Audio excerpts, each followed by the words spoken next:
en la misma prisión, vigilados por el ojo incansable del deseo voraz, sometidos a una insoportable tensión de silencio. Han caído los dos bajo el punto de vista exclusivo, iniciando una guerra en que nadie pudo vencer jamás.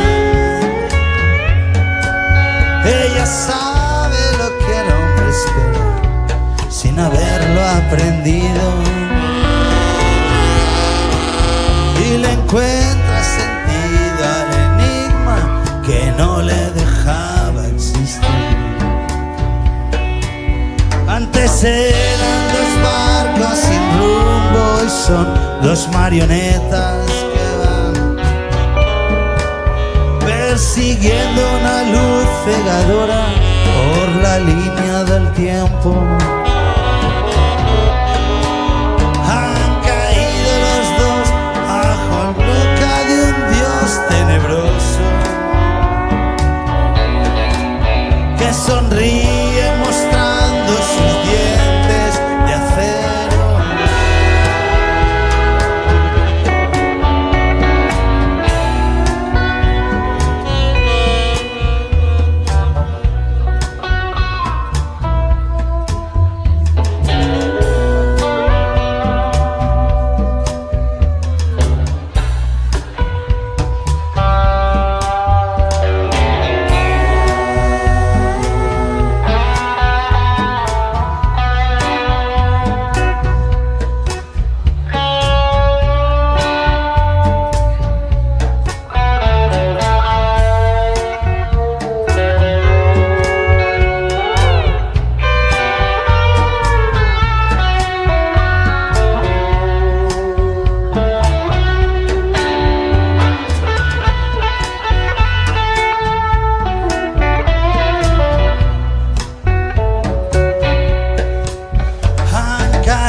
Los dos cual soldados fulminados al suelo,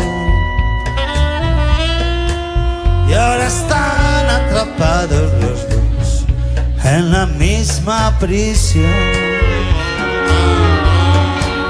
vigilados por el ojo incansable del deseo voraz, sometidos a una insoportable tensión de silencio. Ahora serán dos barcos sin rumbo y son dos marionetas que van persiguiendo una luz cegadora por la línea del tiempo. Han caído los dos en la boca de un Dios tenebroso que sonríe mostrando sus dientes